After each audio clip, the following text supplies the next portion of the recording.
Hello, my name is Don Cicchino. Each Christmas season, the Bloomfield Rotary Club presents its annual holiday show. Well, as you are well aware, 2020 is different, but we're determined to continue this tradition. We are proudly offering an encore presentation of our 2019 show, A Christmas Carol. Our performance is done as a staged radio show, complete with period microphones and Foley artists. You will be part of a studio audience viewing a radio broadcast of the beloved Charles Dickens classic. Our show has been adapted in a couple of key ways. It is set not in 1948 London as Dickens wrote it, but rather in 1957, Bloomfield, New York. In this manner, we could use familiar language and bring it to somewhat closer to home. I think that you will find the story delightfully familiar. Since its initial performance, the Bloomfield Rotary Club lost a terrific supporter of our show, Carol Cresswell. Also appearing in this show from 2019 is Kathy Mader, a longtime stage presence in upstate New York. This was her final show.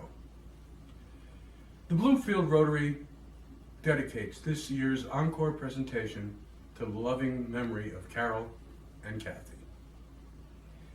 The annual show has been an important fundraiser for the Bloomfield Rotary Club and helps to fund our projects such as the Backpack Program to help provide meals for children in need, Family Promise, which helps to find sustainable housing for homeless children and their families, a summer camp for children with disabilities, a project to bring fresh and clean water to a village in Africa, and so many other philanthropic causes. Because of the corona situation, many of our revenue streams have been canceled this year. But we firmly believe that our charitable giving must go on despite the obstacles. If you can help us in any way with any amount, please consider donating to our PayPal or our Venmo accounts as shown on your screen. As we begin our broadcast, you may recognize the voice of five-time Edward R. Murrow Award winner, the Guinness Book of Record holder for the longest career as a TV news broadcaster, and member of the New York State Broadcasters Hall of Fame, the great Don Alhart, as he opens our show. Enjoy.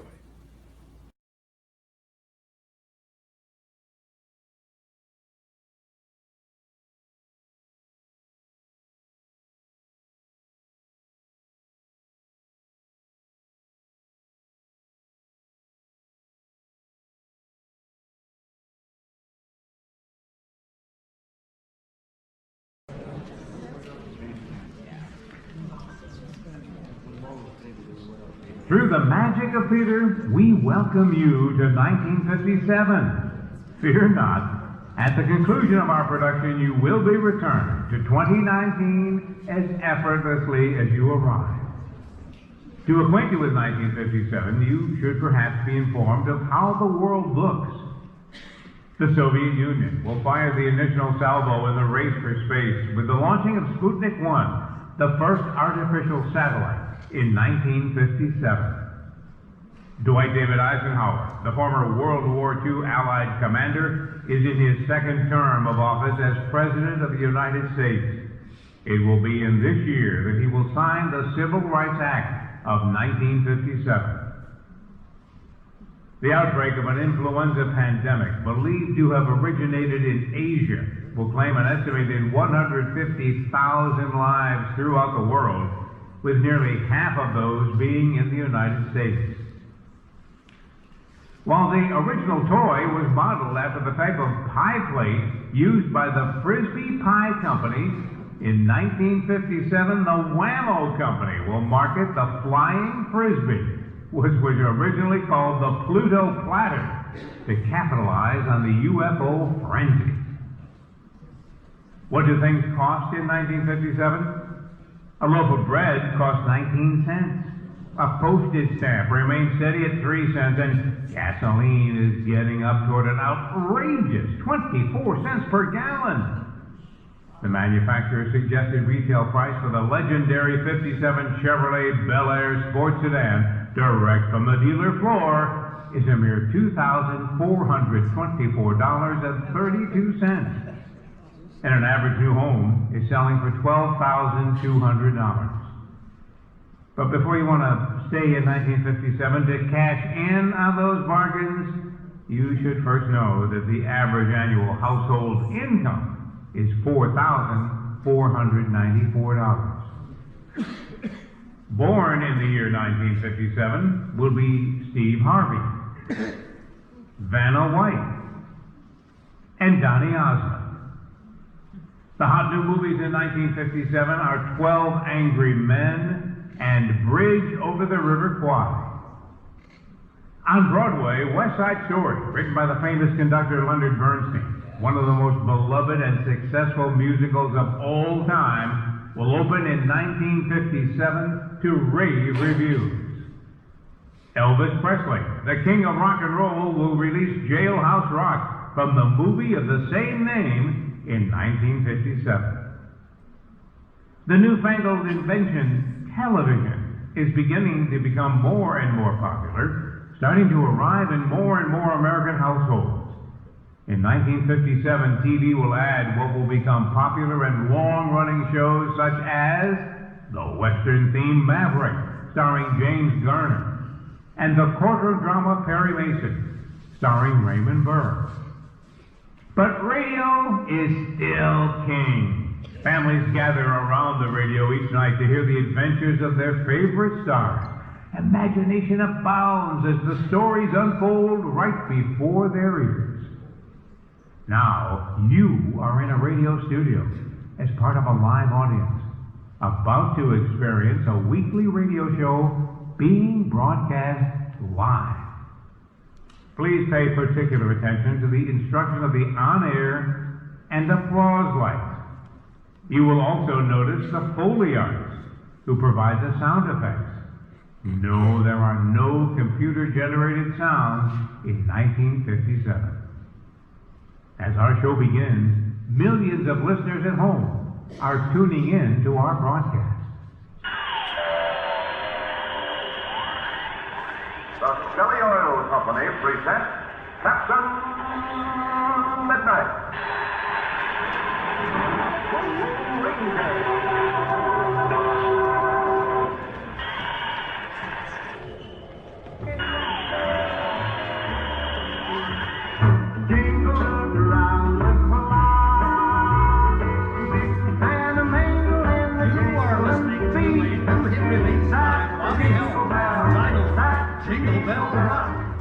Good evening, ladies and gentlemen, and welcome to WBRC and America's favorite holiday program, the Jingle Bell Radio Hour. Brought to you by the Bloomfield Rotary Club and Stan Steel Agency. When you need insurance for your home, your life, your car, call Stan Steel Agency, they're the best by far. 657-6101, Bloomfield. We have a fantastic show for you this evening as we proudly present an adaptation of the timeless and beloved Charles Dickens holiday classic, A Christmas Carol. Tonight's show is directed by famed and award-winning New York City and LA director, former Bloomfield resident, Mr. Greg Cicchino. The setting is the present December 1957 in Bloomfield, New York. So without further delay, WBRC, Bloomfield Rotary, and Stan Steel Agency present A Christmas Carol.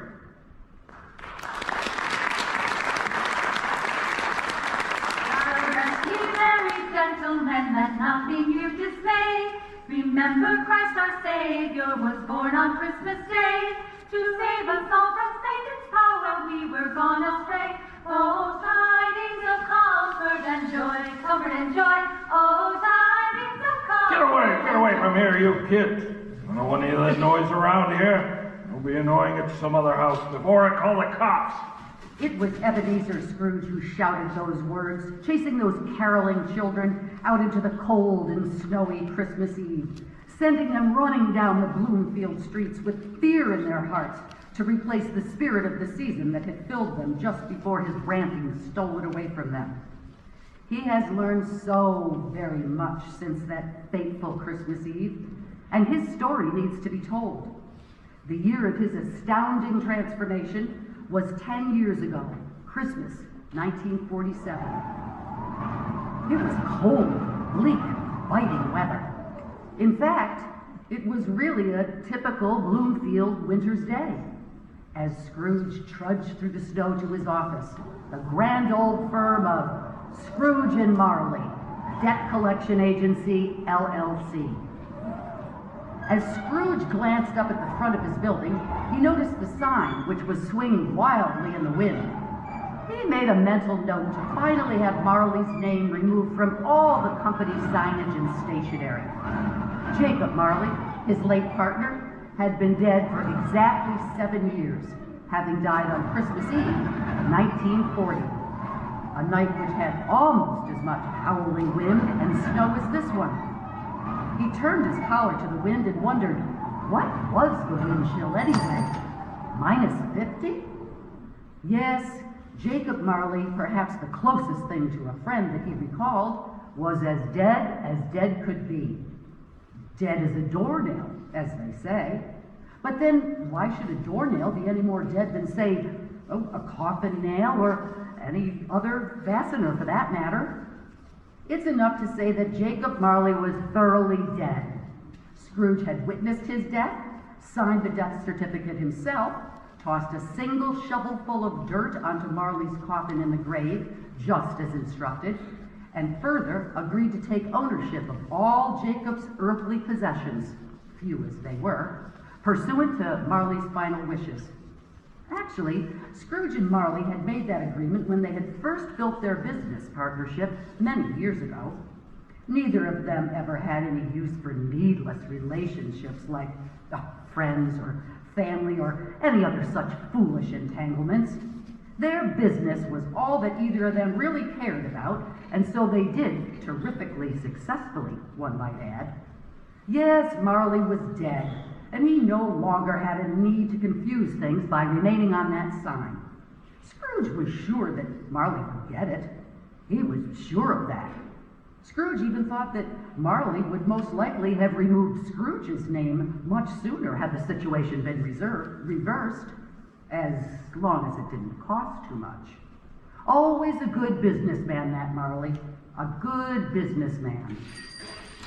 Good morning, Mr. Scrooge. Cratchit! How many times do I have to tell you to keep your bony fingers off that thermostat? Do I have to put a lock on that thing? If I do, it'll come out of your wages. The utility bills come addressed to me, or would you be the one that would rather pay RG&E? No, sir, Mr. Scrooge. But I only raised it up to 55 degrees, so the ink in my pen would flow a little more easily. You will flow out of here permanently if you don't keep wasting my time and money. Yes, sir. Of course, sir. I won't do it again, sir. Say that you don't, Mr. Cratchit. Oh, come, Emmanuel, and ransom captive Israel. A very Merry Christmas to you, Uncle Ebenezer. Close that door. What are you trying to do, let the cold in here? For the cold out of here. What, is your furnace broken? It's colder in here than it is outside. Very funny. Well, we like it like this. Well, you know, so do penguins. A very Merry Christmas, Bob. Oh, Merry Christmas to you, Mr. Fred. Now, Bob, we've known each other for many, many years. Just Fred, please. Do you have an agenda, Frederick, or is it your purpose here to just disrupt the so-called work of my already underproducing and yet somehow overpaid clerk? Uncle Ebenezer, don't you ever lighten up? It's Christmas. I came to extend the jolliest greetings of the season. So, Merry Christmas. Humbug. Merry Christmas. What possible reason do you have to be merry in this season or any other? You poor as dirt. Then what reason do you have to be bitter? You're richer than John D. Rockefeller. This is a place of business, nephew. Now I'll thank you to leave us alone. Oh, come on now, Uncle Ab. Don't be mad. What else can I be when I live in a world full of idiots? Merry Christmas, humbug. Oh, what does it mean but a time for paying bills without money? Time for finding yourself a year older, but not an hour richer. In my way, any fool who goes around saying Merry Christmas would be hung on his own Christmas tree and buried with a candy cane through his heart. Now, just get out of here and leave us to our business. No, Uncle Ebenezer, if you'll only... Keep Christmas in your way and let me keep it in mind, sir. But that's just it. You don't keep it. Then let me leave it alone, then. Besides, it doesn't seem to have done you much good. There are a lot of things that are good in this world that don't include money or profit. Humbug, you idiot. Your Christmas, you don't know what you're doing. But Uncle Scrooge, I just came here to invite you to join us for Christmas dinner tomorrow. Oh, thank you, Frederick. I'd rather start first. But why? We don't want anything from you. Really? We're not asking a thing of you. Nah, not even a gift for your charming wife, Elizabeth, is it? Or a tiny bauble for your little daughter, Rosina? Yes. Come on, Frederick, I was born at night, but not last night. Oh, I'm really sorry you don't get it. I came here purely out of the Christmas spirit. When you go, will you please take all the Christmas spirits with you? Good day, nephew. Good night, Uncle. Oh, and Merry Christmas to all, and all a good night. Oh, Merry Christmas, ladies. Let me get that door for you. Thank you, sir. Mr. Scrooge, sir? Cratchit, what are you doing? Get back to your desk. Well, excuse me, sir, but there's two ladies here to see you. Ladies? Good grief, what ladies? Do they have an appointment? It's almost time for closing. No, sir, no appointment. And that's just what I told them. That we're almost time for closing. They said it's about charity, and it wouldn't take long. Charity, you've got to be kidding me. Get rid of them. Hello. Merry Christmas, sir. Do we have the pleasure of addressing Mr. Scrooge or Mr. Marley? Mr. Marley's been dead for years. In fact, he died 7 years ago tonight. On Christmas Eve, how sad. Is there a particularly less sad night to die? If so, perhaps we should all make plans to avoid all sadness and book our checkout dates now. Oh, no, of course not. But I'm sure that Mr. Marley's generosity is well represented by his surviving partner, Mr. Scrooge. Oh, Mr. Marley's generosity was matched only by my own. Marvelous! We represent both the Bloomfield Rotary Club and the Bloomfield Lions Club. As you know, Mr. Scrooge, during this festive season, we all try to make some slight provision for the poor, the homeless, and the destitute. And we are also trying to battle maladies such as blindness. And polio. And there's so many thousands in need of the very simplest necessities of life. And many thousands more are in want of basic comforts, right here in our little village of Bloomfield, too. Oh no, is Social Security going belly up, just as I predicted? Well, no, sir. Not just yet. And welfare, is it still available? Yes, it is. Unemployment, food stamps, soup kitchens, still functioning? Yes, of course they are. Thank goodness. By what you were saying, I thought that they were all casualties of the most recent rounds of federal budget cuts. So I'm very glad to hear that isn't true. I must have heard some sort of fake news. Yes, well now, what amount can we have your name next to? Nothing. Oh, so you're going to want your generosity to be anonymous. I want to be left alone. I can't afford to make the riffraff wealthy by subsidizing their laziness. As a taxpayer, I give a ridiculous percentage of my hard-earned money to support those institutions and programs that I rattled off, not to mention others like shelters and free clinics. Those who are in a bad way must use these services. But many don't qualify and would rather die first than do that. Oh, well then, if that is really what they want, then they had better hurry up and die and decrease the surplus population. Good day, ladies. Good evening. Mr. Scrooge, sir? Now, what is it, Cratchit? I was just wondering if... Oh, yes, if you could leave for the day. Well, go ahead and say it. Well, yes, sir, I had hoped to... And you'll want the whole day off tomorrow, I suppose, huh, Cratchit? If it's not a problem, Well, sir. it is a problem. It's quite unfair. I guess that if I docked a whole day's pay for a day you didn't even work, then you would somehow consider yourself cheated, wouldn't you, Mr. Cratchit? Well, sir, a day's pay is... But you have absolutely no problem thinking that I should pay you a day's wages for not working. It's only once a year, sir. Once a year. Pretty lousy excuse for ripping me off every December 25th. Well, I suppose that you must have it or you'll badmouth me all around the village. Set the alarms and lock all the windows and doors before you leave. Oh, and make sure you're here on time the next morning. Early for once would be a nice change.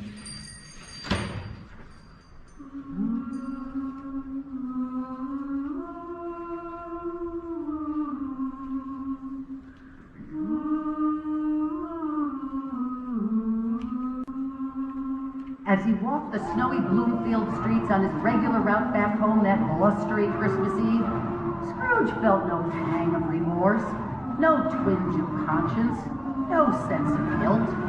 After all, he had never experienced such weakling feelings before.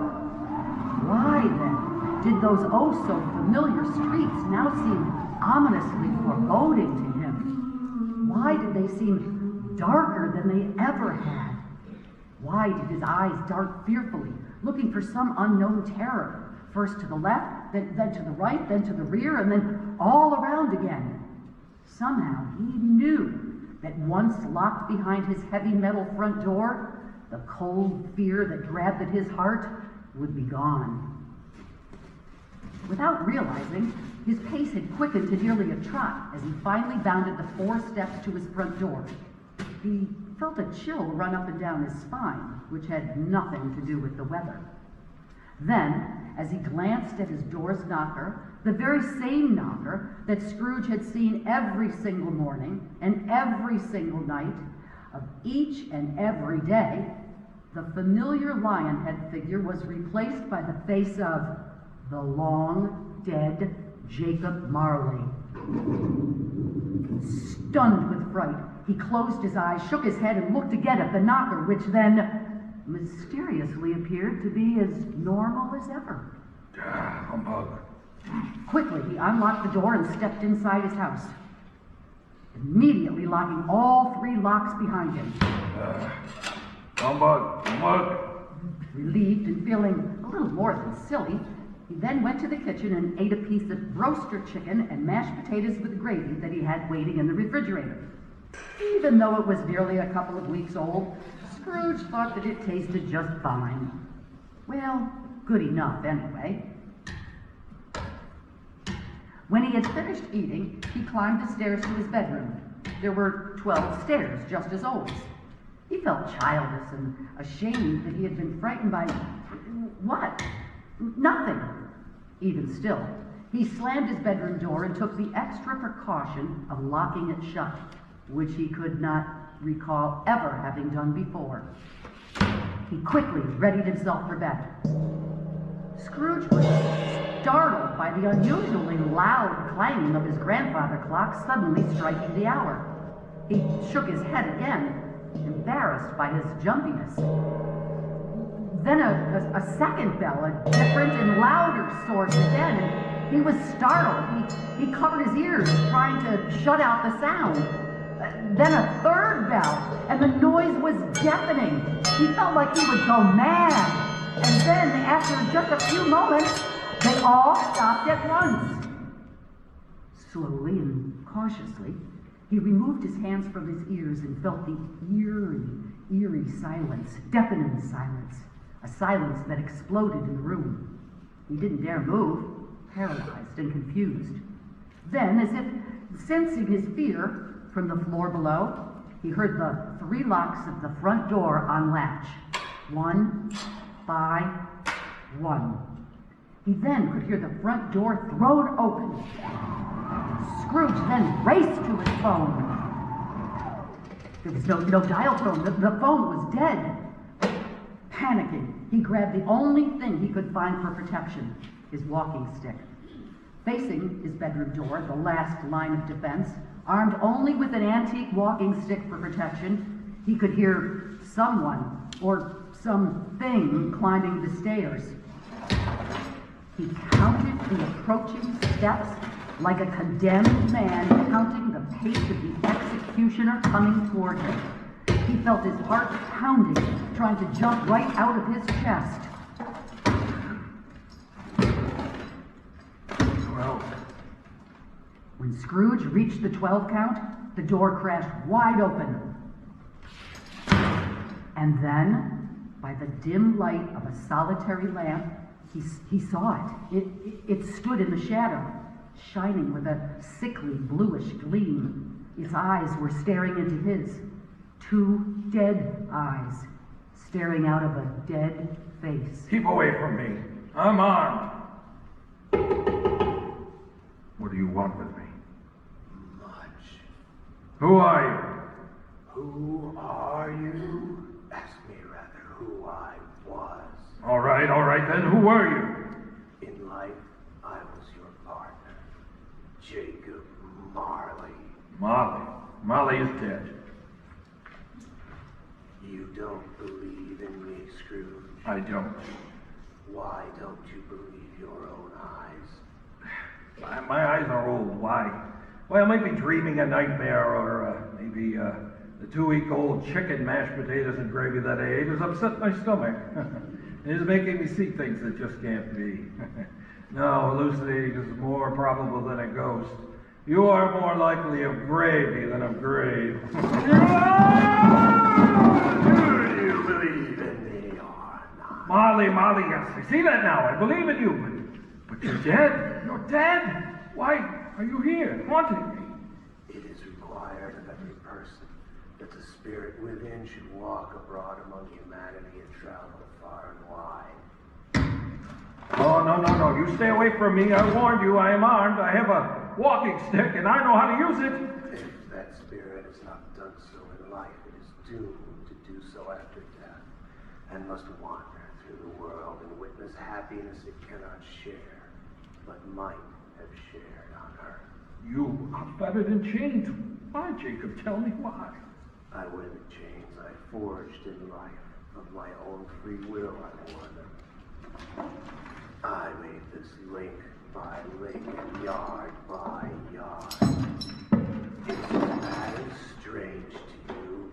Money boxes, keys, and padlocks, heavy purses wrought from steel. No, I think you know this pattern well. Me? Most certainly do not. Why would you even say that? Your chain was every bit as long as mine some 7 years ago on that Christmas Eve, the night that I died.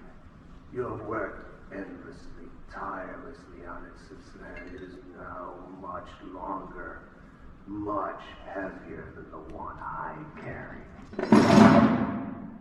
It will grow even more so as you continue on your current path through your miserable life. Ridiculous. I don't see anything on me. There's no chains. Neither could I, until my final condemnation. Oh, it is there, Scrooge, ponderous beyond your imagination. Trust me on that. You were always a good businessman, Marley. I was thinking so just today, in fact. Business! Humankind was my business. Charity, mercy, kindness, forbearance were my business. But I turned my back on these in search for wealth. I suffer for it now. But you've been dead for 7 years. Surely you're beyond all suffering. Listen to me, Scrooge! My time with you is short and is nearly gone. Just as I have suffered, so will you. Your life is mean and nasty, your soul is shriveled. Just as mine was. And is, and will be eternally so. But while life still beats within your chest, you still have one chance, one hope, one opportunity to avoid my fate. Hope? What hope is that, Marley? Please tell me.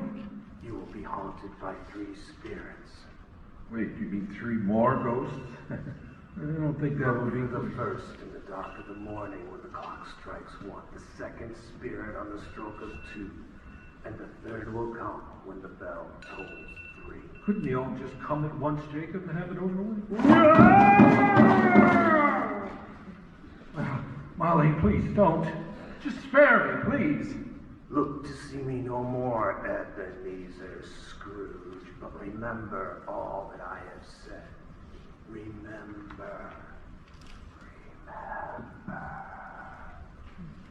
My child, is this too late to rest on Mary's lap is sleeping? Whom angels greet with anthems sweet, while shepherds watch our keeping. The thought of 3 more spirits scared Scrooge more than he had ever been frightened in his entire life.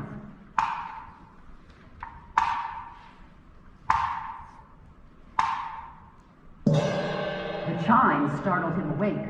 He was quite surprised that he had even been asleep. How long he had slept, he had no idea. But the toll for the 1 o'clock hour caused him to hold his breath in fearful anticipation. He waited, a minute? He didn't know. Perhaps 2 minutes? Nothing. Only darkness and an eerie silence surrounded him. Finally, Scrooge exhaled and relaxed. 3 spirits. Humbug. Confident now that it was all nothing but a dream, Scrooge rolled over to try to get back to sleep when, right there, just where Marley stood, was a blinding bright light. Scrooge covered his eyes. You must come with me, Ebenezer Scrooge. Come, are you insane? 1 in the morning. Go where? How did you get in here? What do you want? Are you the spirit that Marley warned would visit me? I am. Who and what are you? I am the ghost of Christmas, past. Long past? No, your past. Well, why are you here? For your welfare and your reclamation. Well, I don't need any of that. Rise and walk with me. Walk? Walk where? Out through the window, out into the night, out on the wings of the wind. Come with me, Ebenezer Scrooge. What? Are you insane? I'm human. I can't walk on the wings of the wind. Just touch my sleeve and you will be upheld.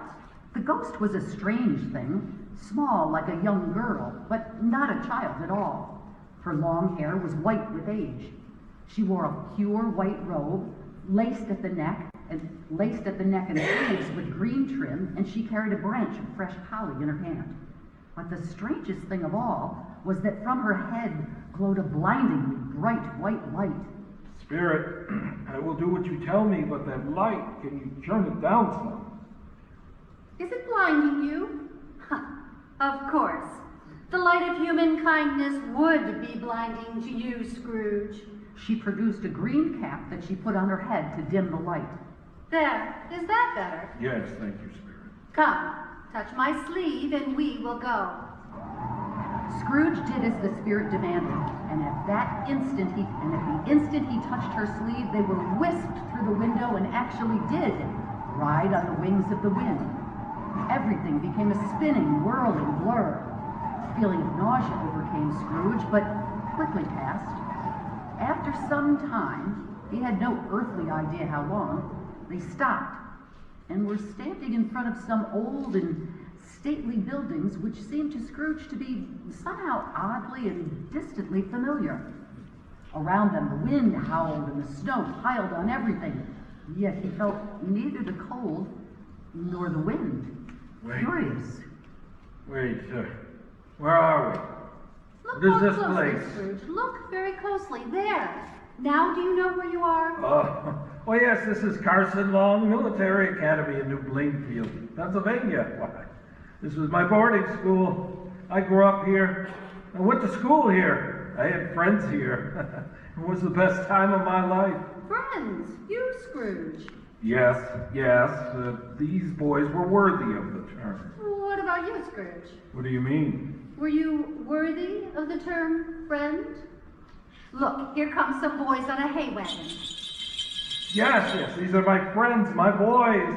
Hey, Sam, Dick, Patrick, Bruce. Hey, Ralph, Dan, Terry, it's me, Abby. They cannot hear you, Scrooge. Oh. Sam, Dick, Patrick, Bruce. No, Scrooge. I mean, these are only shadows of what once was. They can neither see nor hear us. But then, where am I? I don't see me. I mean the young me. I was always with those boys. Oh, what memories. It's funny how you had forgotten this place for so long. Come, Scrooge, let's see another Christmas. They walked down a path as familiar to Scrooge as any path could ever be. Once again, he was struck by the fact that he did not feel the chill of the temperature, the dampness of the snow, or the bite of the wind. They stopped to look through the window on the great room of the oh-so-familiar dormitory building. Tell me, Scrooge, what is it that you see in there? I see a dingy room, dark and cold and drafty, where a boy sits alone and reading. A lonely boy, forgotten by his friends. It seems they've all gone home for Christmas. Yes, he wants to cry, but he doesn't dare. There, he lifts his face. Do you see him? Yes. His name? His name is Ebenezer Scrooge. Look again, Scrooge. Now what do you see? The boy. I am a bit older, but still sitting alone in the very same spot. The young girl is entering the room. Oh, it's... Fran! Abby! Oh, Fran, what are you doing here? Abby, I've come to take you home. Home? Yes, back to Bloomfield, New York. Home for good. Home forever and ever. Father's so much nicer than he used to be. Home is like heaven. Last night he said that you should come home to stay. Auntie arranged for me to come and get you. Oh, Abby, we will be together as a family. Fran, my little sister. She had such a big heart. Such a Poor delicate Fran. little girl. She always looked like a stiff wind could blow her away. You're right, Scrooge. Your sister did have a big heart. She died as a young woman, but had children, I believe. Yes, just one. Who is your nephew, your only living relative? Frederick. Come. Once again, Scrooge touched the spirit's sleeve, and once again the world was reduced to a whirling, spinning blur. When light came back into focus, they were on a brightly lit street of shops that left absolutely no doubt that it was Christmas time. Each little shop was decorated in its festive holiday best. They stopped in front of a shop that was even more festive than most. Do you know this place, Scrooge? I know it. Why, this is old Fezziwig's shop. I was an intern here. Look over there. Oh, it's him, old Chester Fezziwig, alive again. Bless his heart. Oh, old Fezziwig, no finer man ever lived. No more work, Ebenezer. We're done for the night, Tristan. No more work today. It's Christmas Eve, boys. Time to party. Move everything out of the way. Let's see. We'll set up the bar over there. The caterer's gonna need plenty of room. Oh, we'll need even more room for the dancing. Woo-hoo! As soon as you finish, I'll have your Christmas bonuses for you. So get a move on, boys. Christmas! Woohoo! The first Noel, the angel did say, was to certain poor shepherds in fields as they lay, in fields where they lay keeping their sheep on a cold winter's night that was so deep. Noel, Noel, Noel, Noel, born is the King of Israel.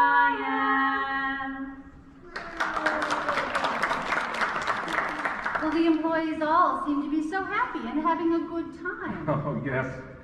Oh, old Fezziwig really knew how to throw a party. What a guy. What a wonderful man. Food and more food and drink and music and dancing and laughing and singing carols, all for his workers. Yes, it seems you got it right, Scrooge. Fezziwig knew how to party. Oh, what a great boss he was. Why, isn't that you over there, Scrooge? Dancing? The Charleston? Yes. Yes. It's Victoria. My Victoria. We went together for a long time. I've almost forgotten just how gorgeous she was, and how wonderful. We were so much in love. Oh, Ebenezer, this is such a beautiful engagement ring. This is the greatest Christmas present ever. You are quite the romantic, Ebenezer Scrooge. I love you so much. I can't wait until we are married. You have made me the happiest woman in the world. Victoria. It was not a very big celebration, really. Desiree couldn't have spent very much on the affair, but certainly enough to make these silly people be filled with gratitude. You shouldn't really get as much credit as these people seem to be giving him. It isn't that, Spirit. He had the power to make us happy or unhappy, to make our work a pleasure or a pain. He cared about his employees. What is it, Scrooge? Nothing. Let's leave now. These are merely shadows of things that were. They are as they were. I know. Don't blame me. I get it, but I just don't want to see any more, so take me back. We're not done yet, Scrooge. Suddenly, a fog enveloped everything so that Scrooge couldn't even see his hand in front of his face. After a minute, and just as suddenly as it had come, the fog cleared, and they were at Scrooge's office. But it seemed to Scrooge that it was years ago, as he had not yet seemed to have quite reached middle age yet.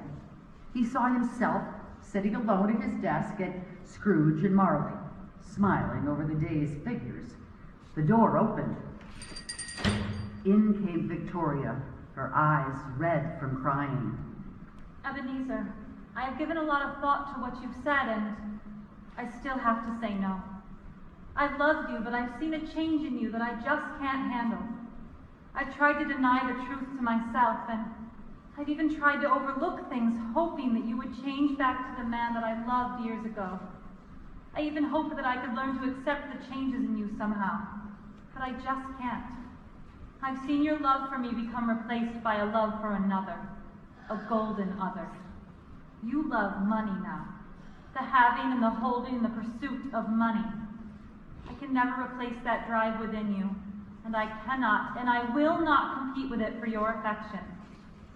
You may say that you love me, and maybe in some way you still do, but money is your true love and your true desire.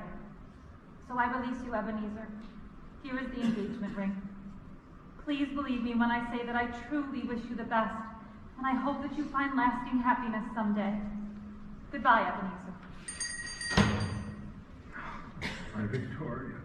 You didn't say anything. No, I didn't. She went.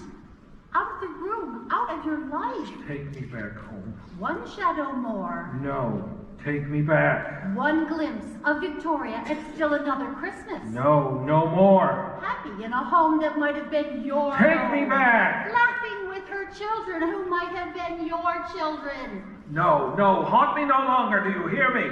Haunt me no longer. This concludes the first part of our presentation of Charles Dickens' immortal classic, A Christmas Carol, exclusively on WBRC and America's favorite holiday program, the Jingle Bell Radio Hour, brought to you by Bloomfield Rotary and the Stan Steele Agency. When you need insurance for your home, your life, your car, call Stan Steele Agency, they're the best by far.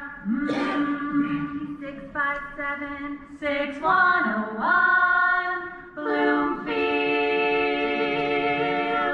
We will take a 20-minute break from our show for our studio audience to visit our refreshment area and to stretch legs and catch breaths.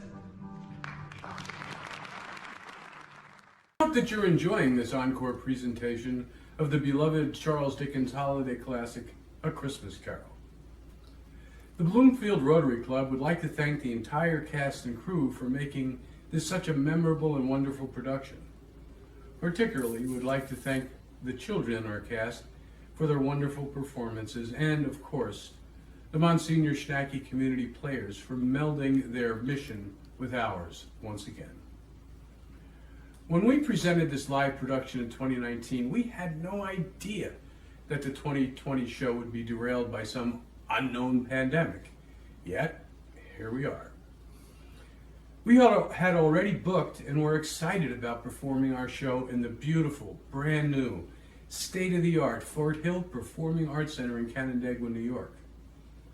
As you know, COVID-19 caused theaters to go black, and we needed to think of a new and a different way to keep this wonderful holiday tradition alive.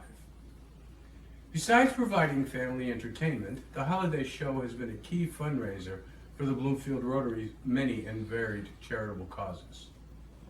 In addition to all the fundraising that we do for children and the less fortunate, both here and all around the world, Rotary has been a major force in an effort to eradicate polio from the face of the earth. We are this close to succeeding in the war against this awful disease. We will continue to fight polio and help people, but this year we need and are asking for your assistance.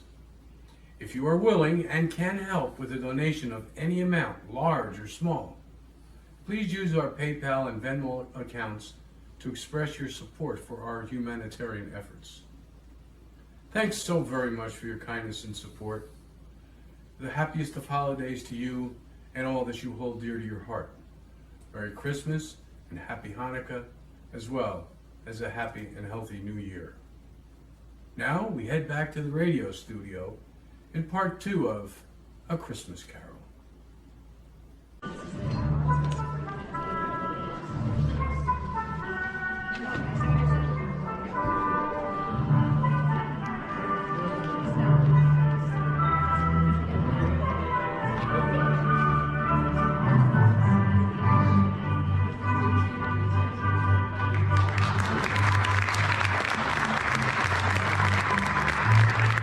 Welcome back to our production of Dickens Classic, A Christmas Carol, broadcast live on WBRC and America's favorite holiday program, the Jingle Bell Radio Hour, brought to you by the Bloomfield Rotary Club and Stan Steel Agency. When you need insurance for your home, your life, your car, call Stan Steel Agency, they're done by far. 657-6101, Bloomfield. And now, part 2 of A Christmas Carol.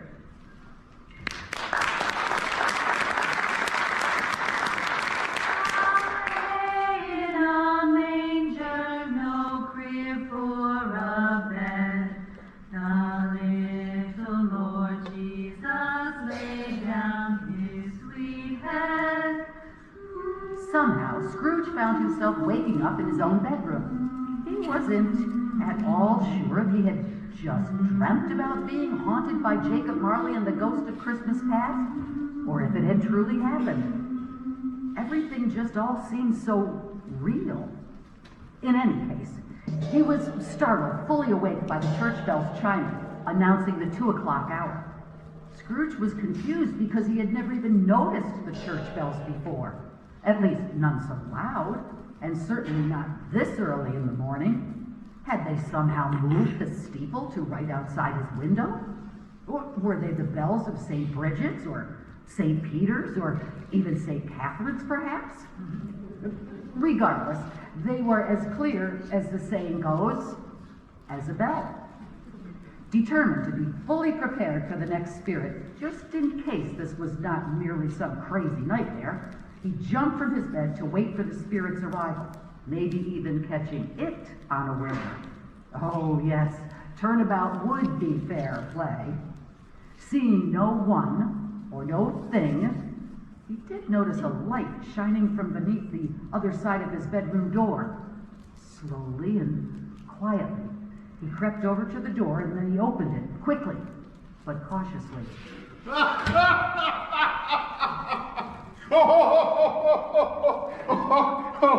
Well, you must be the legendary Ebenezer Scrooge. Look upon me, man, and know me better. I am the spirit of Christmas present. And please don't make one of those predictable and tiresome jokes. Jokes? Me? I don't do jokes. What do you mean by legendary? You are quite the topic when all my brothers and sisters get together. You have many brothers and sisters, Spirit? Almost 2,000. One for every Christmas since the first. The ghost of Christmas spirit was a giant of a figure, at least twice the height of Scrooge and of tremendous girth. His hair and his beard were jet black, and his face fairly glowed with jolly. He wore a green floor-length robe trimmed in gold and a crown of holly on his head. He sat regally on a massive golden throne, and all around him were tables of food in such great quantity that there seemed to be enough to feed the whole country. The spirit himself held a massive turkey leg in one hand and a golden wine goblet in the other. Scrooge stared at him, more it seemed in wonder than in fear. Then the spirit laughed. Oh, you look baffled, Scrooge. Have you never seen the likes of me before? Never. What? You've never even walked with any of my sisters and brothers? Never. Well then, come, walk with me now. Well, I've seen the Christmases of the past, and they weren't very merry. Oh, come along, man, come along. I'll show you the Christmas of today. Touch my robe and we'll be on our way. As soon as he touched the sleeve of the spirit's robe, the sensation of whisking through the air once again overtook Scrooge. He couldn't tell toward where they were moving, as everything was shrouded in thick gray mist, like being up in the clouds, which, as Scrooge reasoned, they just might have been.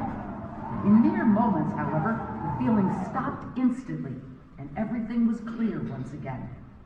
Scrooge found that they were standing on a mountaintop that certainly could not be Bristol Mountain. Scrooge had lived in Bloomfield for nearly his whole life, and he knew that there wasn't a mountain around which was nearly as large as the one on which they stood. From that vantage point on top of that mountain, Scrooge thought that he could see nearly the entire earth. There lies below you the world. Look, Scrooge, and tell me, what do you see? Well, I see the brightness of billions of Christmas lights twinkling on millions of homes. See family and friends joined together. Making merry. Yeah, over nothing. And I see children playing with their bright new toys. Laughing. Well, I see the sick in their hospital beds. Smiling with a new hope. Well, there's a salt mine where miners are working deep in the bowels of the earth. And even they are happy on Christmas. Yes, they seem to be. But oh, look way out there on Lake Ontario, a ship tossed by the wind. On the deck, there's two sailors shaking hands. To wish each other joy. Yes, I see all of that.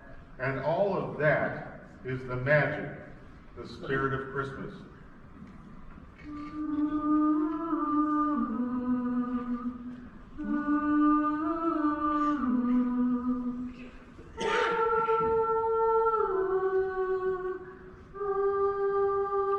Come with me now.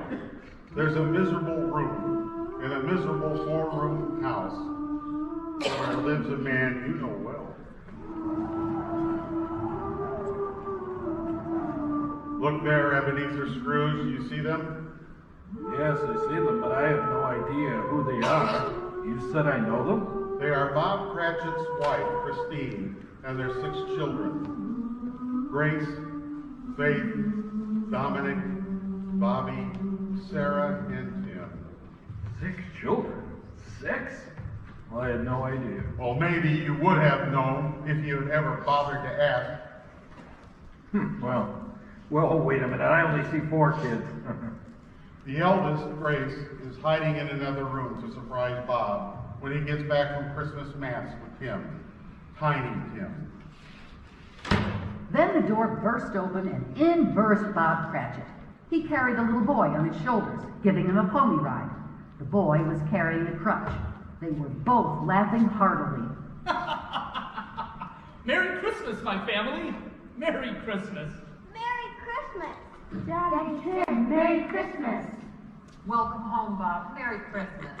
Hello, my love. Hi, kids. Now, wait, let me get my coat off. To Scrooge, this seemed to be a totally different Bob Cratchit. He was confident and strong. He didn't seem at all like the meek and timid clerk that Scrooge thought that he knew. Cratchit was, well, happy. Hey, where's Grace? I was sure that she'd be here by now. Carlton said she can't make it over today, Daddy. She said that she's way too busy. She said that maybe it's just if she has some time, she can visit us tomorrow. Not coming on Christmas? It just won't be the same without Grace. Here I am, Daddy. Grace, you got me again. Well, now that you're here, Christmas will be perfect. You should have known, Daddy. There's no way I would ever miss Christmas with my family. Besides, who would want Mommy at the feast? I would. Me too. I can help at the table and eat everything. Mommy, I'll go get dinner ready to put on the table. Thank you, Grace. You're a big help. I'm exhausted after being on my feet all day. Come on, Sarah and Faith. You two can give me a hand. Bobby and Dominic, you can sit at the table. I don't know about the rest of you, but I can't wait any longer. The smell of that turkey is driving me crazy. I can't wait for the dessert. Mom's sweet potato pie. Let's get going. Come on, I'm starving. And how was Tim at church? Why, he was as good as gold, and better. I was as good as gold, Mommy. As good as gold. He gets very thoughtful sitting in church, and he thinks so deeply. He told me he wanted everyone to see him at Mass on Christmas Eve. And why is that, Tim? Because I am disabled, and if people see a boy with a disability on Christmas, well, maybe they can remember that this is God's day. It was God that made the lame to walk and the blind to see. Oh, tiny Tim. Well, wasn't it, Mommy? Of course it was, sweetheart. Right, Daddy? Who else, Tim? And one day he'll make me walk again. Someday I'll just throw away my crutch and never have to use it again. That's right, Tim. Why, you're getting stronger every day. Just feel his arm, Mommy. Feel his arm. Feel my arm, Mommy. Feel my arm. Oh, wow, you're getting to be a regular Steve Reeves. Who's he, Mommy? You know, Hercules from the movies. Yay, I'm getting to be like Hercules. Hercules. Hercules. To the table, everyone. Dinner is served. Oh, it seems like such a small feast for such a large family. It was lovely prepared, but it really seems enough for two, let alone 8. That turkey isn't much bigger than a medium-sized chicken. Scrooge was struck by the enthusiasm shown by each and every Cratchit crowded around that table. As Bob rose to carve the turkey, the family quieted in anticipation of a patriarchal determination. Mrs. Cratchit, Cratchit children, I declare this to be the finest turkey ever roasted in the entire history of turkey roasting. I've never seen a more beautiful turkey. Certainly thing of a Norman Rockwell painting. And for our bellies. Amazing how pleased they are at. What was it that you said? Oh yes, such a small feast for such a large family. Apparently they appreciate whatever they can afford. Then again, maybe their love for each other grows that appreciation. I didn't know. I just didn't even know. Dominic, why don't you offer the blessing? Of course. Please bow your heads. Heavenly Father, please bless this feast and may it nourish our bodies as you do our souls. May it help to make us better servants for you. May we be ever mindful that you are our great and glorious Father. Amen. Amen. Beautifully said, Dominic. Great job, Dominic. And now, everyone dig in.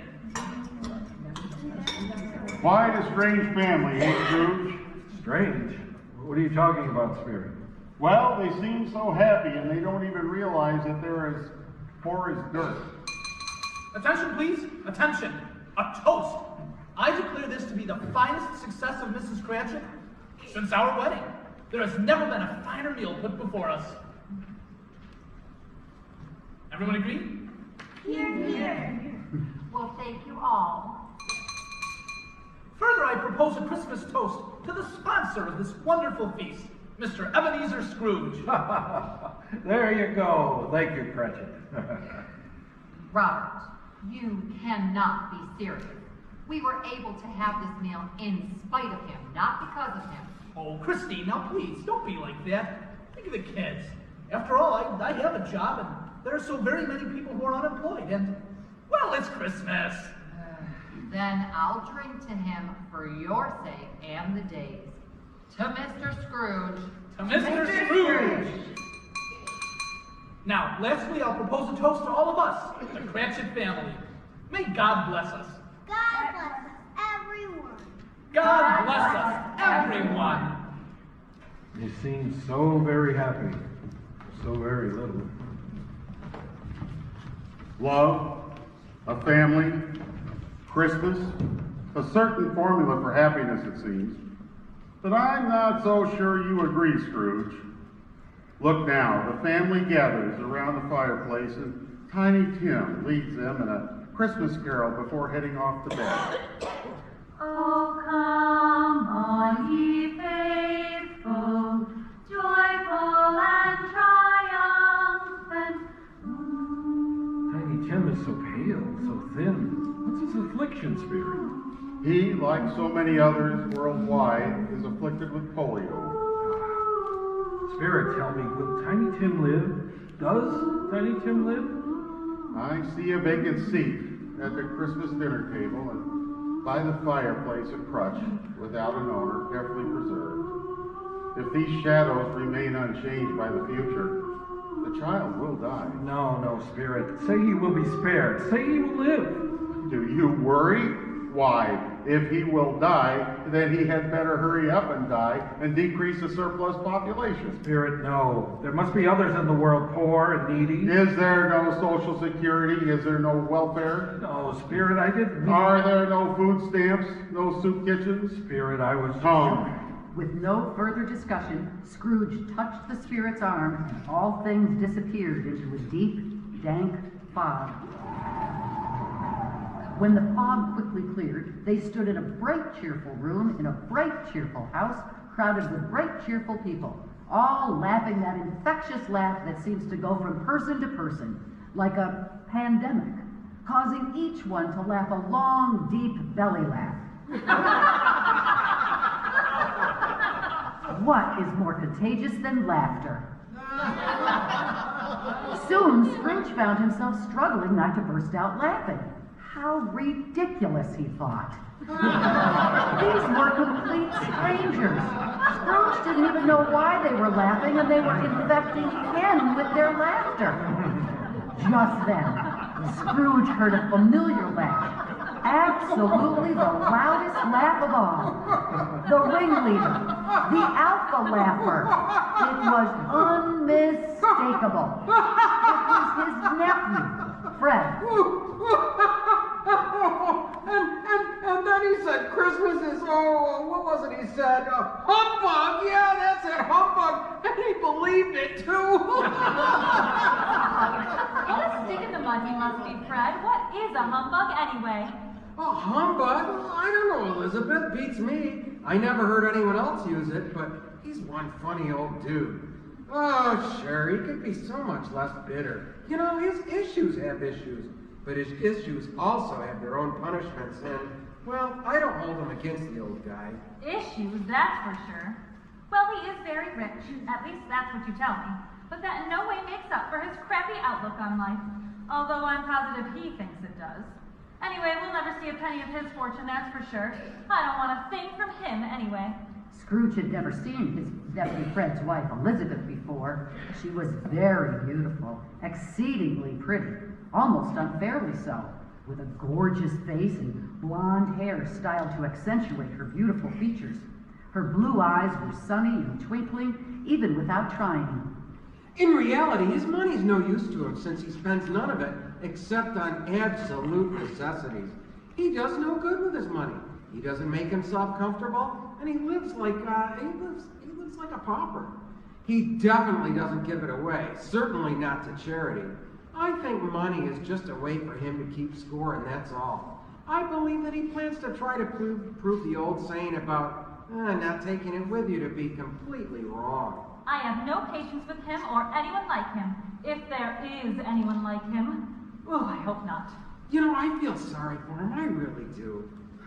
You know, I couldn't be mad at him if I tried. He's lonely and doesn't even know it. He has no friends whatsoever. And when his only family invites him to Christmas dinner, he refuses. So who loses? Him, Uncle Ebenezer. Well, he lost out on a terrific dinner with excellent company. Oh, yes.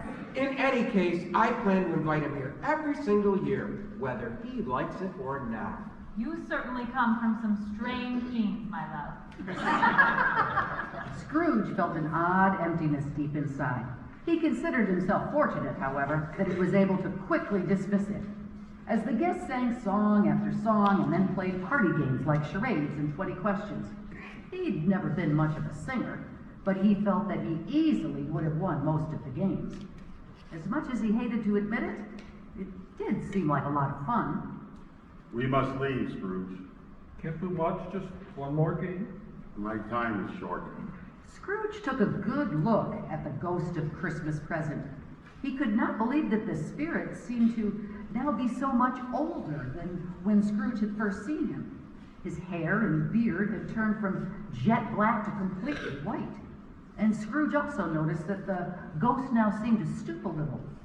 It occurred to Scrooge that the spirit seemed to have aged to a very old being in the short time since he was first in his house. Shaken, Scrooge asked the spirit about his changed appearance.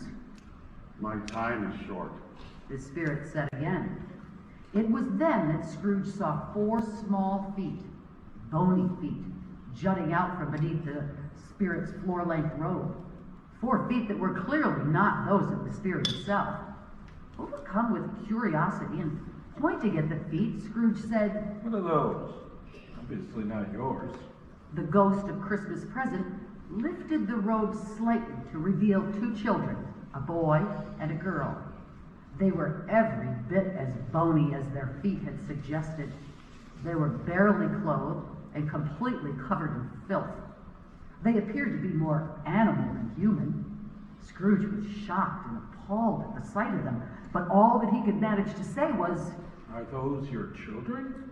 These are humanity's children, and they cling to me out of desperation. This boy is indifference. This girl is want. Beware them both, and all that they are and all that they mean. But most of all, beware this boy, indifference. He brings doom. Well, isn't there some place for them to get help, to get food, the simple necessities? Are there no soup kitchens? Is there no welfare? Scrooge felt a slam to his brain as the spirit, for a second time, used his own words against him. The world was once again quickly enveloped in an overwhelming fog. Spirit, wait, come back! Are there no soup kitchens? Is there no welfare? Scrooge was alone again. He didn't believe that he ever felt as empty and as lonely and, well, as ashamed as he did at that very moment.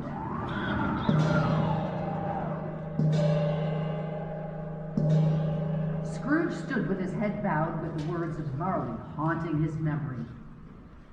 You will be haunted by 3 spirits. The third will come when the bell tolls 3. As suddenly as it had come, the fog disappeared and Scrooge found himself on a darkened, deserted street.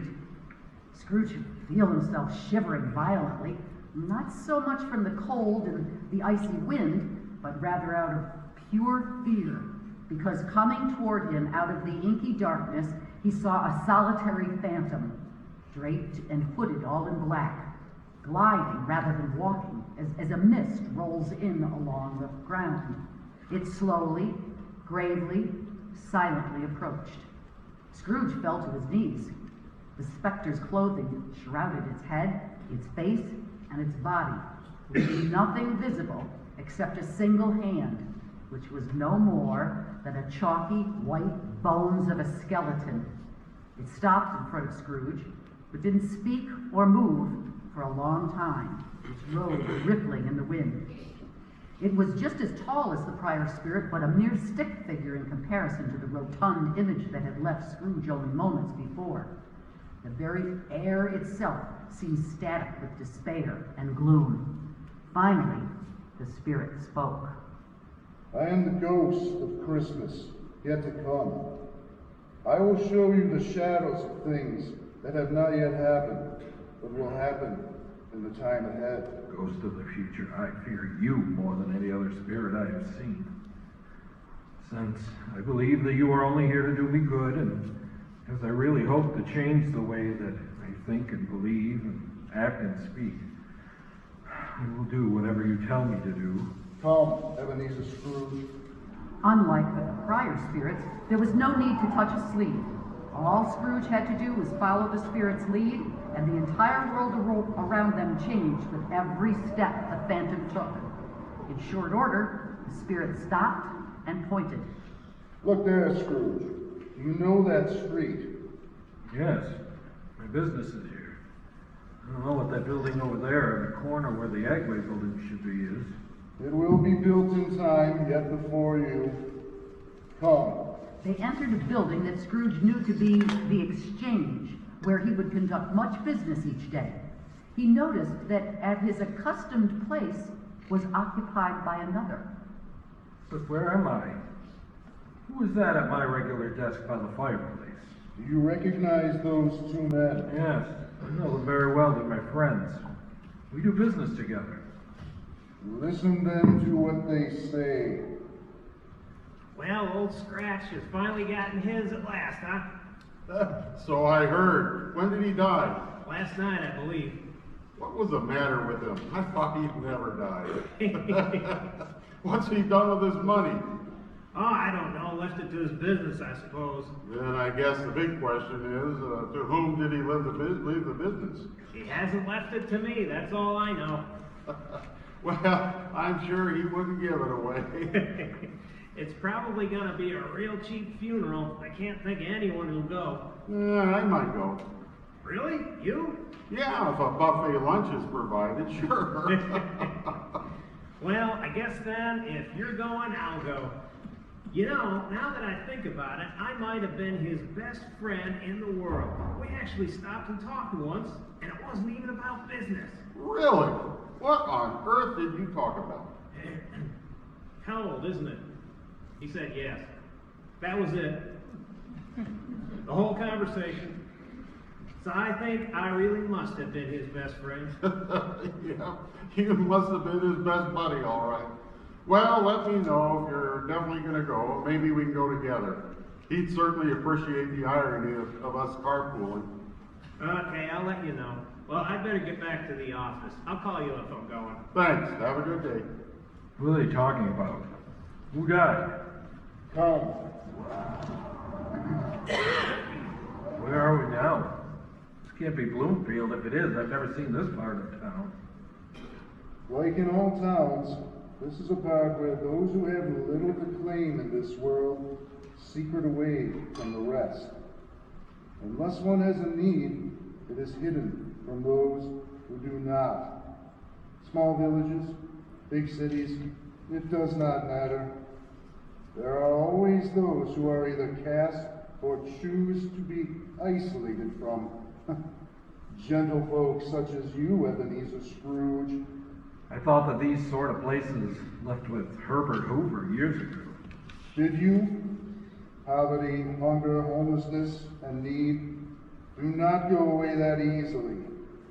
Look and learn, Scrooge. Scrooge saw an old man calmly smoking a pipe in a makeshift tent fashioned by curtaining of miscellaneous tatters hung up on a line. Two women, both carrying bundles, and a man entered his shop. Company!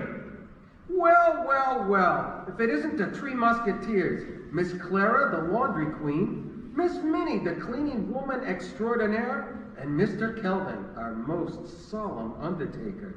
Must be that some unfortunate has met an untimely demise. Hey, hello, Joe. Yeah, it seems that we all managed to hit a little bonus when the tightwad himself died. Me, wow, he gave me his laundry to do the morning of the day he died. A little gift for Clara, I guess. Yeah, I heard he died. I should have figured you three would have been Johnny on the spot. Ain't we always? I come to clean his place late in the day and he must have just died. He was stiff as a board, but still a bit warm. I got my dude, then called 911. The Ontario County Sheriff came right away and even thanked old Minnie for doing my civic duty. Hey, can we do our business, Joe? It's not good for me to be seen here. Yeah, let him go first. Gives me the creeps. Hey, the feeling's quite mutual, madam. Believe me. Okay then, Calvin, what do you got? Calvin, the undertaker, reached into his coat pocket and removed a small bag, opened it, and poured the contents onto the table in front of Joe. Gold pocket watch and chain, 2 gold cufflinks, and a gold tie clasp. How'd you get them? I removed them just before sealing the casket. Sneaky. Creepy. See, I told ya. Look, not one person came to mourn him. No one to view the closing of the casket. I figured there was no one to claim the goods, and no one cared. Certainly no one would visit his grave. Why should they be buried with him? Who'd really ever know? Joe removed a jeweler's hoop from his pocket and putting the eyepiece in place, he studied the pieces. I hate to disappoint you, Kelvin, but these are only gold-plated. I should have figured he wouldn't spring for good stuff. The best I can do is $20 for the lot. That's it? Well, hey, I gotta resell this for some profit, you know. Hey, if you think you can do better somewhere else, I'll be here when you come back. Nah, I'll take it now and be done with it. The undertaker took his money and left in a hurry. Clara, the laundress, was next. Here you go, Joe.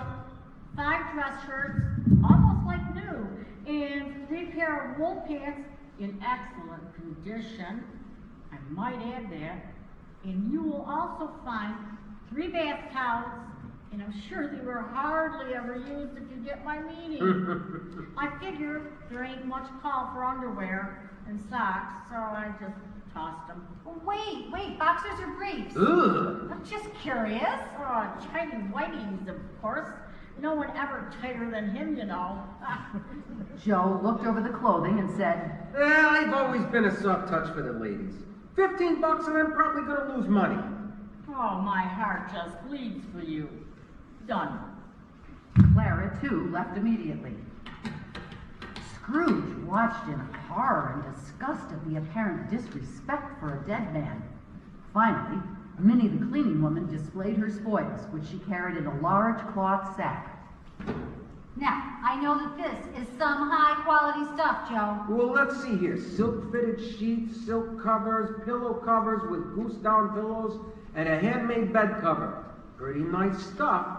Are these from his deathbed? Of course. He was easy enough to move, even as a stiff. Wasn't much to him to begin with. So you grabbed these before calling the cops, huh? Like I said, I got my due and then alerted the authorities. No one is the wiser. You got guts, Minnie. I'll say that for you. Nothing you ever brought me became unprofitable. Hey, I'll give you $30 for the bundle. But don't you dare tell the others. I got a business to run. Tell them I gave you 15. That'd be about the fair market value. You're a decent man, Joe. Spirit, I see. The case of this unfortunate dead man might be similar to my own fate, but I can change. Suddenly, all went completely black, and the surroundings instantly changed, frightening Scrooge. What happened? You know where we are now. No, I don't. Tell me what you see. This is a cold, dark, sterile-looking room with tile floors, stainless steel tables. All around on the walls, it looks like they're a series of very large filing cabinets. Oh, this is a morgue! Open drawer 42. There.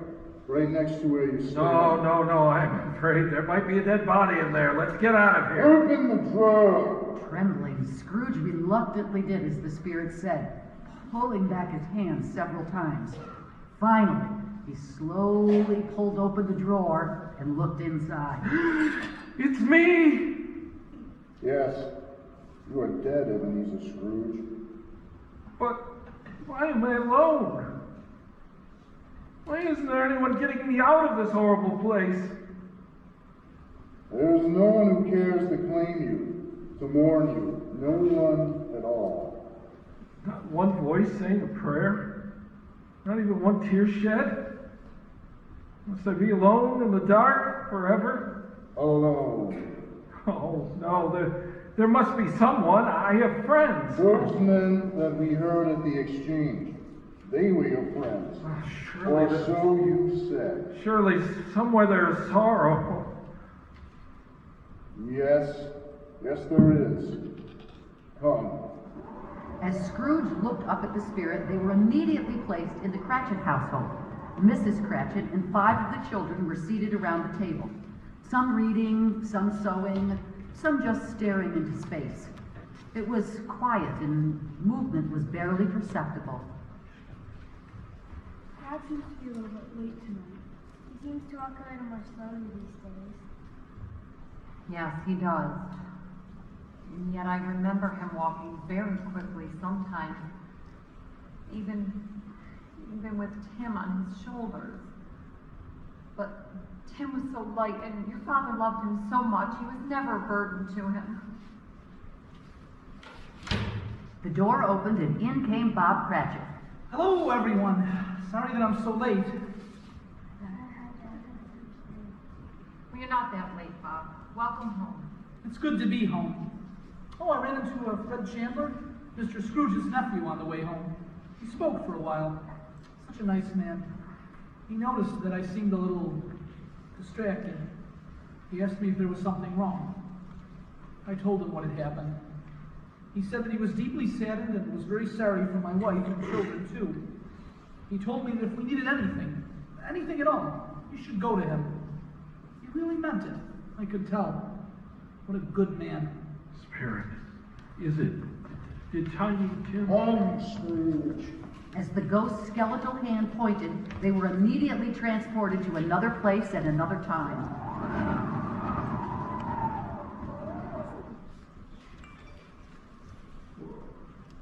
What is this, a cemetery? Why haven't I seen enough of death? Look, Ebenezer Scrooge. Before I look, please answer one thing. Are these the shadows of things that will be, or are these the shadow of things that may be? Look. If a man changes his ways, why can't he change the course of the future? Look, Ebenezer Scrooge. Oh, it's Bob Cratchit kneeling there. Is it? Oh, did Tiny Tim die? Hear the father mourning for the son. I wish that you could see this place, Tiny Tim. The grass is beautiful. More beautiful than you've ever seen. And flowers, too, and birds, and trees. So peaceful. You'll like it here, Tiny Tim. There'll be no pain. And you can finally throw away your crutch. And you won't be alone either. I'll come every Sunday, right after Mass, just as I promised. And as I walk home, I'll feel your tiny weight on my shoulders, just the way we used to walk. Right, Tim? And I'll hear your laugh, and I'll see your smile, and I'll think to myself, I'll think he's here, just as he always was. He's here. Tiny Tim. Oh, Tiny Tim. Tiny Tim, born 1941 and departed this life 7 years old. Must this be? Must this father cry out his heart on a gravestone? Tell me this must not be. There was a man named Ebenezer Scrooge. He might have saved this boy. He will, he will. Let me have one chance, one more chance. It was promised to me that if I change my ways, I will honor Christmas in my heart and in my soul, and I will try to keep it all year long. I will live in the past and the present and the future. The spirits of Christmas will thrive in me, I swear. Only tell me that I can sponge away the writing on that headstone. Tell me. The spirit said nothing more. Scrooge lunged and clutched at the ghost's leg with all his might as he sobbed uncontrollably, saying, Tell me, tell me, tell me. Tell me!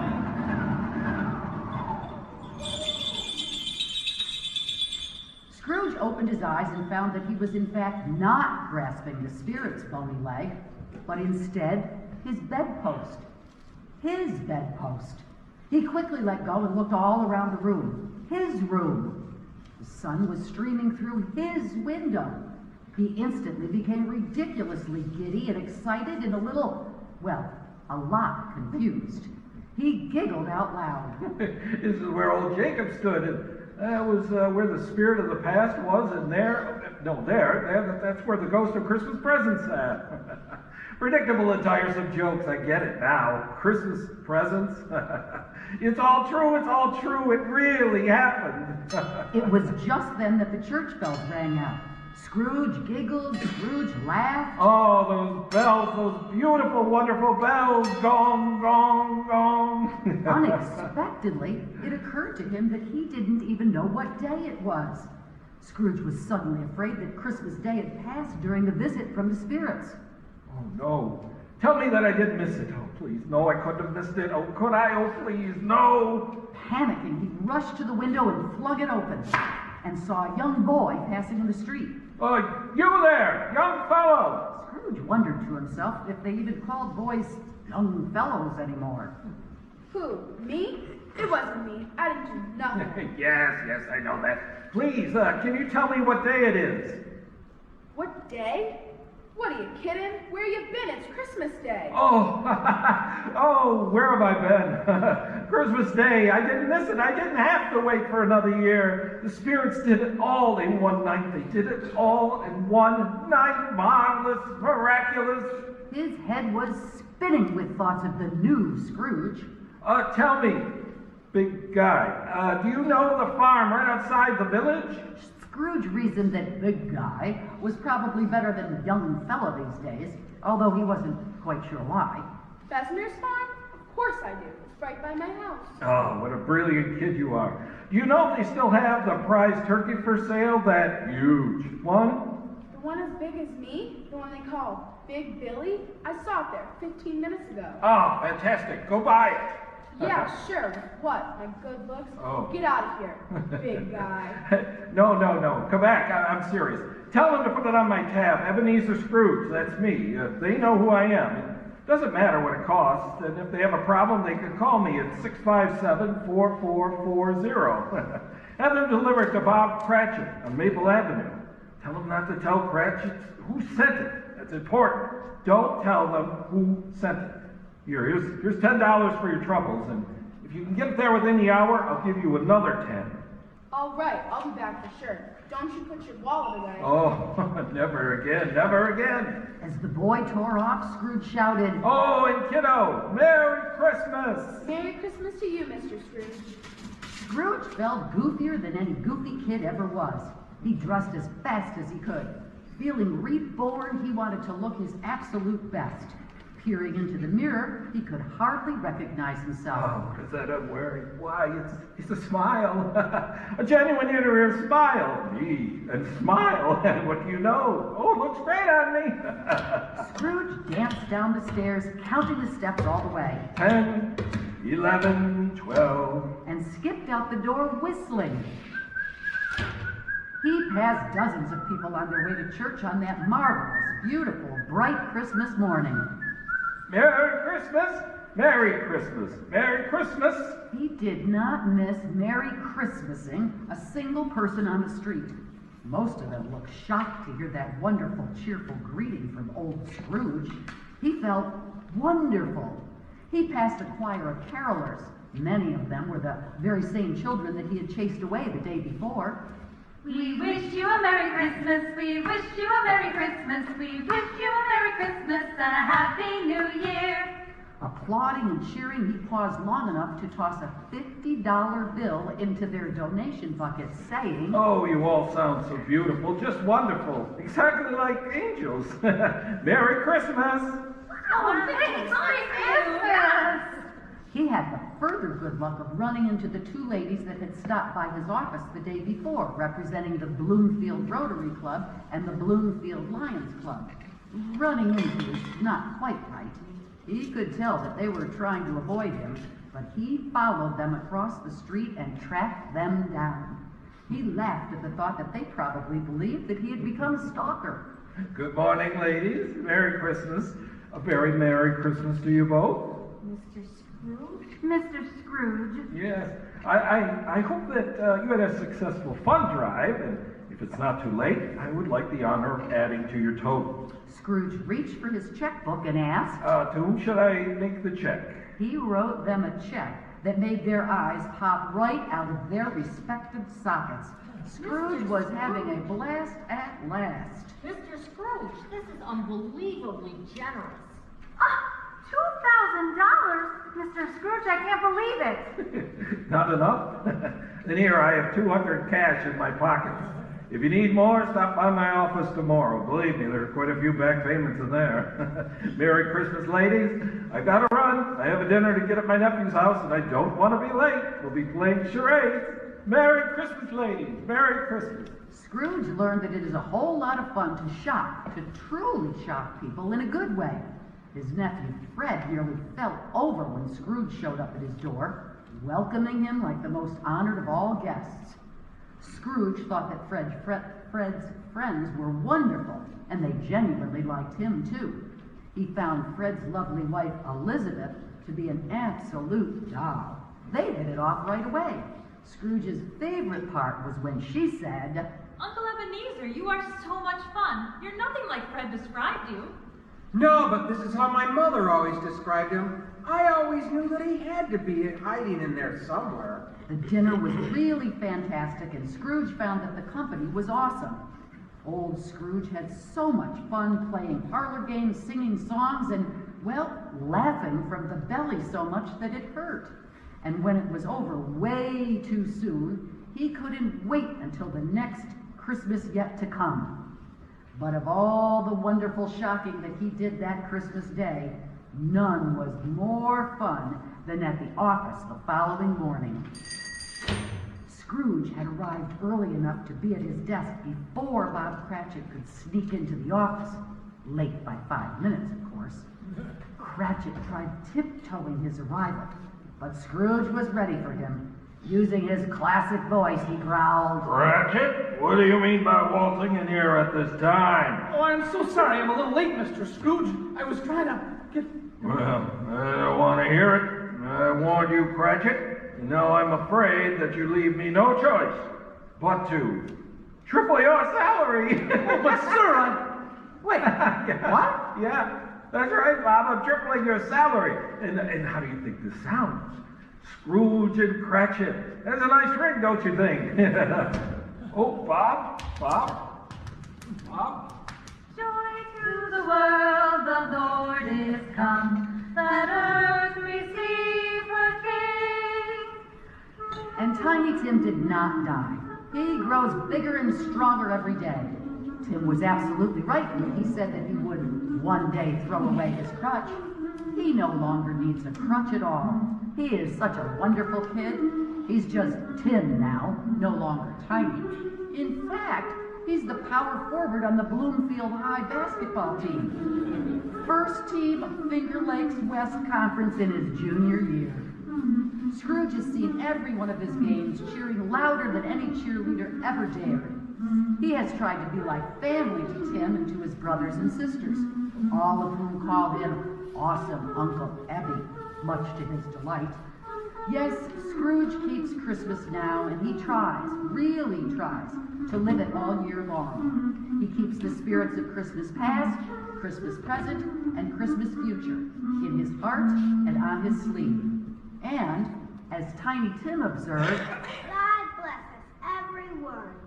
God bless us, everyone.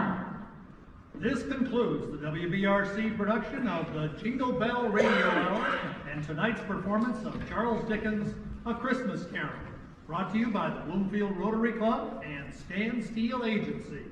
When you need insurance for your home, your life, your car, call Stan Steel Agency, they're the best by far. 657-6101, Bloomfield. Please join us next week when we will present the delightful screwball comedy, That One Crazy New Year's Eve in Ionia. From all of us here at WBRC, the very happiest of holidays to you and yours. Thank you and good night.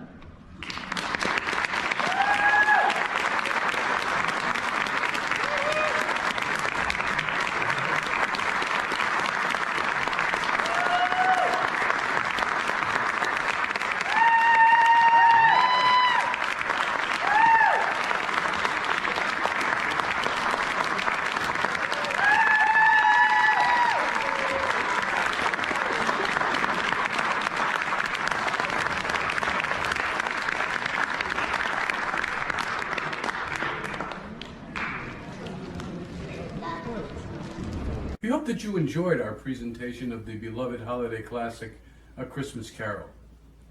Please plan on joining us next year when we will present another classic, It's a Wonderful Life, at the beautiful Fort Hill Performing Arts Center in Canandaigua, New York.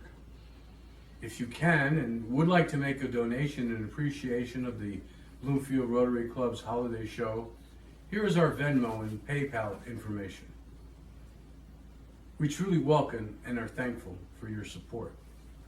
Happy Hanukkah, Merry Christmas, and Happy New Year, and God bless us, everyone.